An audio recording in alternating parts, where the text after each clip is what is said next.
పునరుద్ధానమును జీవమును నేనై ఉన్నాను.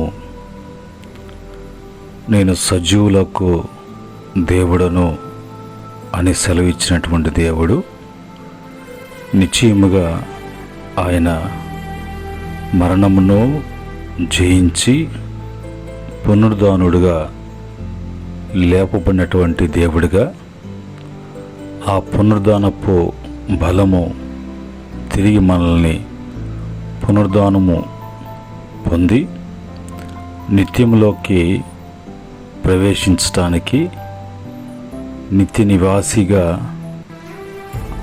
పరమందు ఆసీనుడిగా ఏ ఒక్కరు నశించిపోకుండా అందరు రక్షించబడి నిత్య జీవం పొందినట్లుగా ఆయన యొక్క శాశ్వతమైనటువంటి ప్రేమతో మనల్ని ప్రేమిస్తూ ఎడబాయక కృప చూపించే దేవుడు మరొక పునరుద్ధానపు దినాన్ని అనుగ్రహించి ఈ పునరుద్ధానపు దినములో మనమంతా కూడా సజీవులము, జీవం కలిగినటువంటి దేవుడము, ఆ దేవుని బిడ్డలము,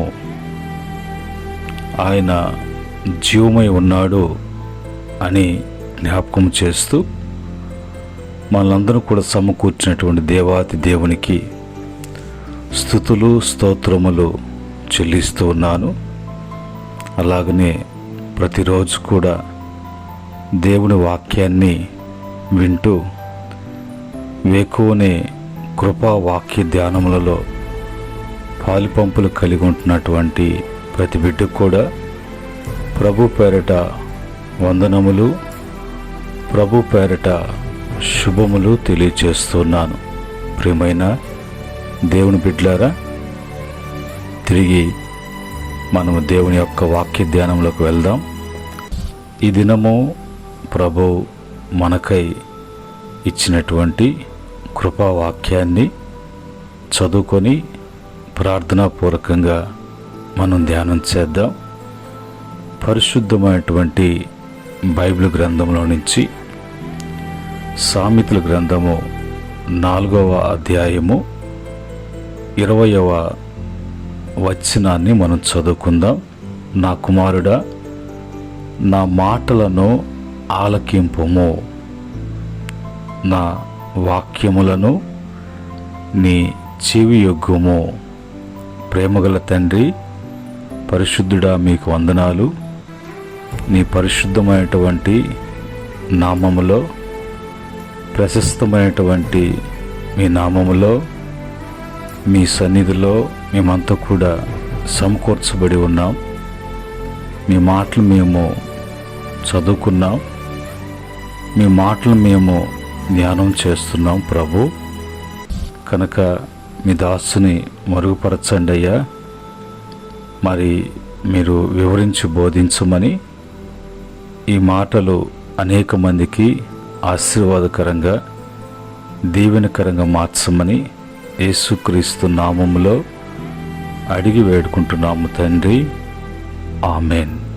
ప్రియమైన దేవుని బిడ్డలారా, ఈ ఉదయకాలం ముందు మనం చదువుకున్నటువంటి మాటలలో దేవుడు ఆయన సెలవిస్తున్నటువంటి మాటలు, నా కుమారుడా, నా కుమార్తె, నేను మాట్లాడుతున్నప్పుడు, నా మాటలు మీకు వినిపింప చేస్తున్నప్పుడు, మీతో మాట్లాడాలి, మీతో మరి సంభాషించాలి అన్నటువంటి ఆశతో మాట్లాడుతున్నప్పుడు నీవు ఆలకింపుము.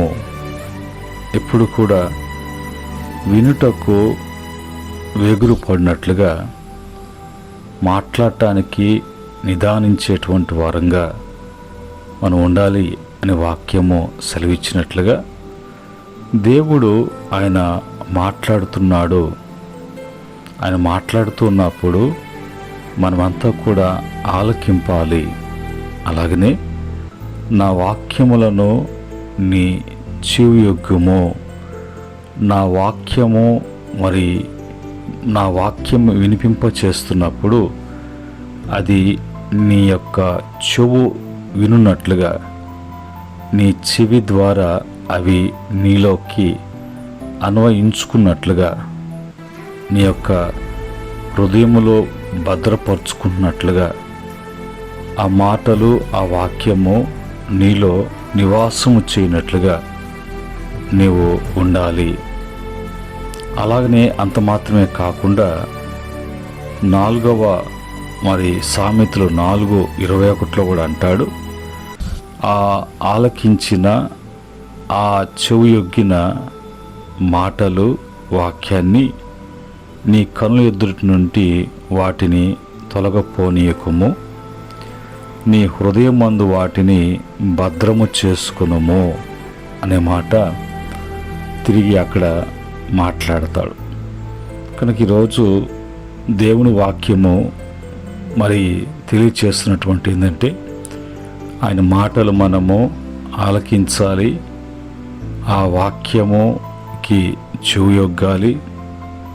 ఇంకా దేవుని వాక్యంలోకి మనం వెళ్ళినప్పుడు నీ హృదయమైనటువంటి పలక మీద రాసుకో, నా మాటలు నీ హృదయమును గట్టిగా పట్టుకున్నట్లుగా, ఆ వాక్యానుసారముగా నీవు జీవించేటట్లుగా, జీవించువాడుగా దానివిగా ఉండాలి అని ఆయా సమయాలలో వ్రాయబడినటువంటి మాటలు.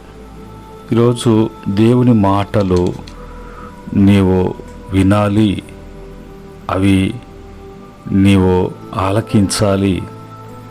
అది ఎప్పుడు కూడా మర్చిపోకుండా, ఆ మాటలు నీ ఎదుట నుంచి తొలగిపోకుండా, నీ కనుల ఎదుటి నుంచి తొలగిపోవటమే కాకుండా నీ హృదయమందు అది భద్రపరుచుకునేటట్లుగా ఉండాలి. ఎందుకు ఉండాలి, ఎందుకు వినాలి, ఎందుకు చేయాలి, అందులో ప్రయోజనాలు ఏంటి అని బైబిల్లో నుంచి మనము వాక్యాలను చూసినప్పుడు, వాక్యం వద్దకు వెళ్ళినప్పుడు, వాక్యపు లోతుల్లోకి మనం వెళ్ళి చూచినప్పుడు మనకి ఏమి తెలియచేయబడుతున్నది, మనం ఏం తెలుసుకోవాలి అనేది మనం వాక్యంలోకి వెళ్తే, యోహాను సువార్త 15వ అధ్యాయం 3వ వచనంలో అక్కడ రాయబడినటువంటి మాటల ప్రకారంగా 1 నుంచి 7 వరకు మనము పరిశీలించినప్పుడు, దేవుడు ఎంతో ప్రేమతో, ఇష్టపూర్వకముగా మన మేలు కొరకు, మన ఫలింపు కొరకు, మనకి ఎక్కడ కూడా కొదువ కొరత లేకుండా ఒక ఫలభరితమైనటువంటి జీవితము జీవించాలంటే ఏం చేయాలి అనే మాటలు ఇక్కడ ఉన్నాయి. ఇక్కడ 3వ వచనంలో దేవుడు చెప్పేటువంటి మాట ప్రకారంగా, విన్నప్పుడు ఆ వాక్యాన్ని చెవియొగ్గినప్పుడు మనలను శుద్ధి చేస్తుంది, మనలను పరిశుద్ధపరుస్తుంది. అందుకనే ఎఫెసీ పత్రికలో వాక్యమైనటువంటి ఉదక స్నానము అని అంటాడు. హెబ్రీ పత్రికలో కూడా మనము ఆ వాక్యం చేత కడగబడాలి అనే వాక్యం ద్వారా మనం శుద్ధి చేయబడినటువంటి వారంగా, శుద్ధీకరించబడినటువంటి వారంగా మనము చేయబడతాము. ఈ శుద్ధి దేవునికి దగ్గర చేస్తుంది.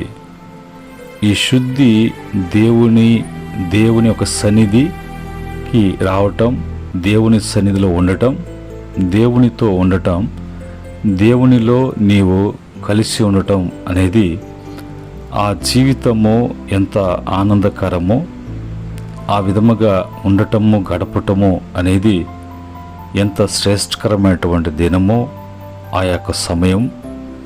కనుక ప్రభు తన బిడ్డలను తనకు దగ్గరికి చేసుకోవటానికి, తనతో ఉండటానికి, తన బిడ్డలతో ఉండటానికి ఇష్టపడేటువంటి దేవుడు ఆయన ఎందుకు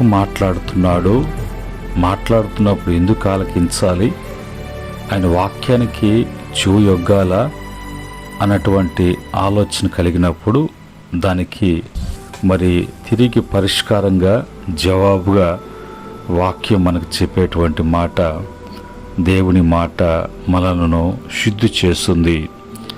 ప్యూరిఫై హజ్ అనేటువంటి మాట మనకు తెలియపరుస్తుంది. అలాగనే రెండవదిగా దేవుని యొక్క వాక్యంలోకి వెళ్ళినప్పుడు కీర్తన 119వ కీర్తన 105వ చరణములో మనకు వెలుగునిస్తుంది ఆయన వాక్యము.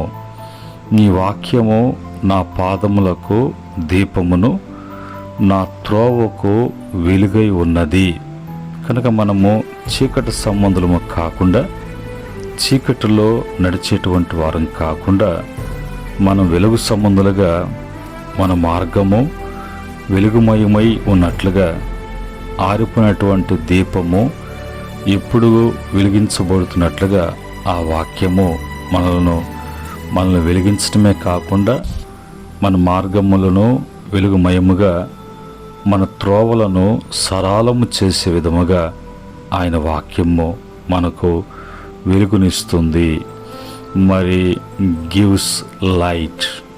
మూడవదిగా మనం చూసినప్పుడు, దేవుని వాక్యాన్ని మనం చూసినప్పుడు అపోస్తుల కార్యము 20వ అధ్యాయం 32వ వచనములో దేవుని వాక్యము మనల్ని ఎప్పుడు కూడా బలపరుస్తుంది. దేవుని వాక్యము మనల్ని బలపరిచే విధముగా మనము బలము కలిగి ఉన్నటువంటి వారముగా, ఒక ధైర్యము అనేది దేనికైనా మనము సాహసించగలిగినటువంటి ఆత్మీయ జీవితము జీవించడానికి తోడ్పడుతుంది. ఇక్కడ ఇప్పుడు దేవుని వాక్యంలో మనం చూసినప్పుడు, ఇప్పుడు దేవునికి ఆయన కృప వాక్యమునకు మిమ్మల్ని అప్పగించుచున్నాను, ఆయన మీకు క్షేమాభివృద్ధి కలుగు చేయుటకును పరిశుద్ధపరచబడినటువంటి వారందరిలో స్వాస్థ్యం అనుగ్రహించుటకును శక్తిమంతుడు. కనుక ఆ శక్తి అనేది, ఆ యొక్క బలము అనేది దేవుని వలన మనకి కలుగుతుంది. అలాగ కలిగి ఉండాలి. భక్తుడైనటువంటి పౌలు గారు అంటారు, నన్ను బలపరచువాని యందు నేను సమస్తము కూడా చేయగలను. ఆ బలపరిచేది ఏంటి అంటే, ఆ బలంనిచ్చేది ఏంటంటే దేవుని యొక్క వాక్యము. అందుకని వినాలి, అందుకనే ఆ మాటల్ని ఆలకించాలి. అందును బట్టి మన నిర్ణయాలు కానీ, మన యొక్క ప్రవర్తన కానీ, మన ఆలోచన విధము కానీ ఉండాలి అనేది దేవుని వాక్యము మనకు తెలియపరుస్తున్నటువంటి విషయాలు. నాలుగవదిగా దేవుని వాక్యము మనలను రక్షణకు నడిపిస్తుంది.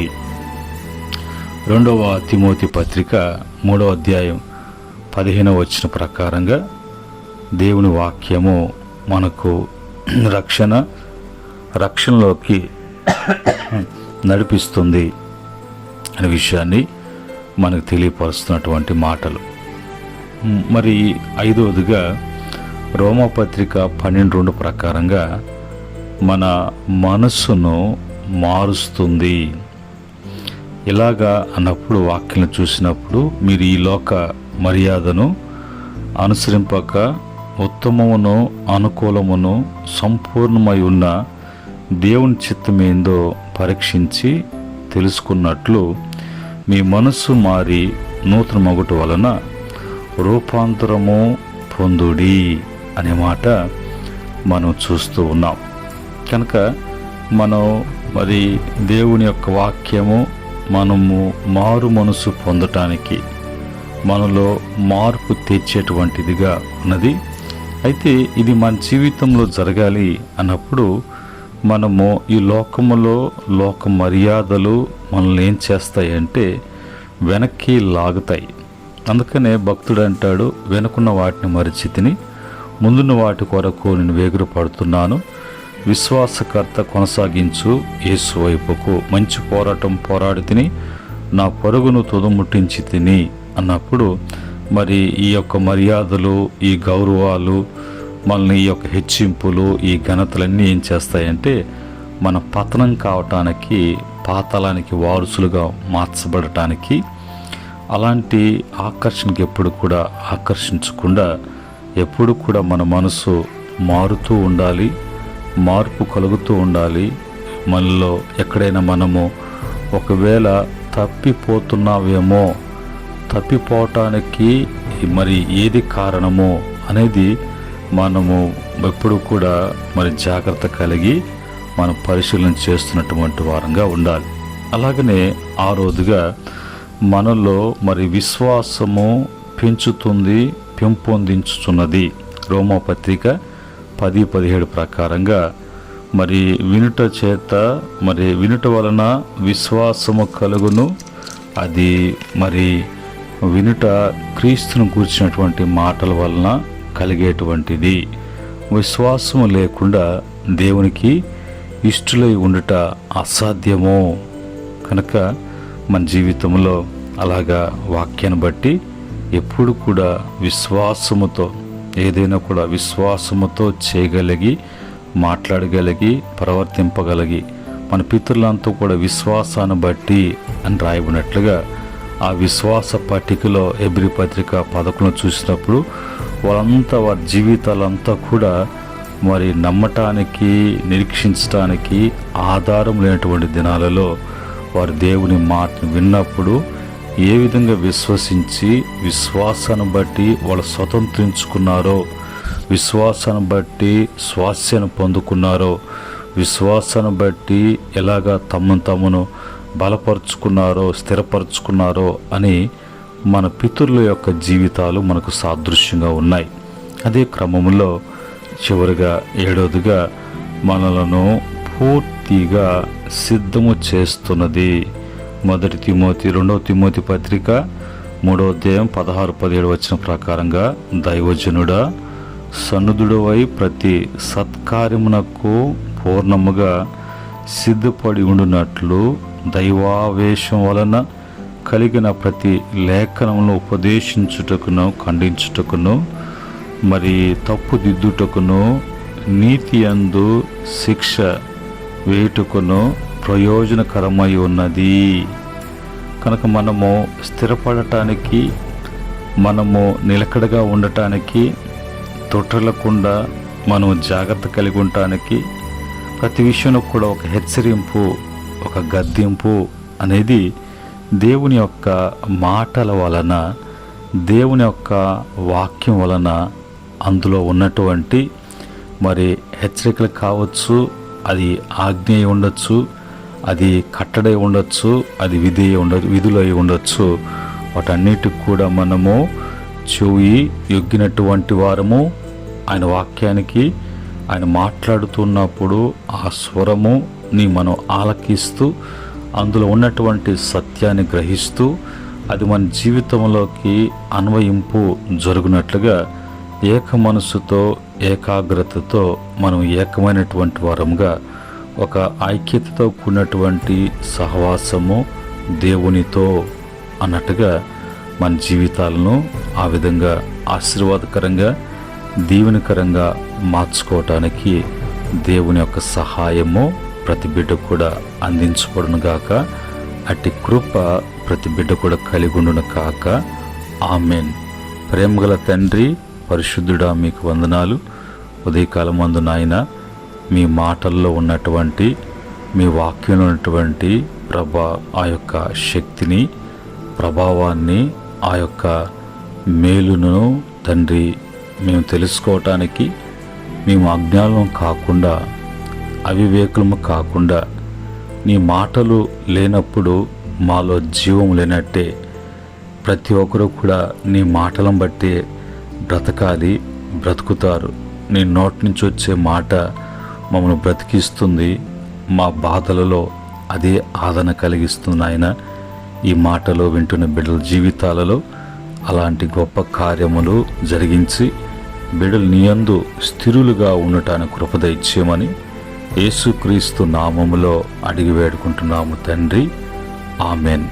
తొట్టెళ్లకుండా కాచి కాపాడేటువంటి పరమందు తండ్రి ప్రేమ నిత్యము మనల్ని ఆనందపరుస్తూ ధైర్యపరుస్తూ స్థిరపరుస్తూ ఒక నిరీక్షణ కలిగినటువంటి జీవితాన్ని కలుగు చేస్తున్నటువంటి యేసుక్రీస్తు వారి యొక్క దివ్య కృపయు పరిశుద్ధాత్మ యొక్క అన్యన సహవాసం ఈ ఉదయకాలమందు మరి ఈ మాటలు వింటున్న బిడ్డలకును మరి అలాగా జీవితంలోకి అన్వయించుకున్న బిడ్డలకును సకల పరిశుద్ధులకును ఆయన దాసులకును సదా తోడై ఉండి నడిపించునుగాక.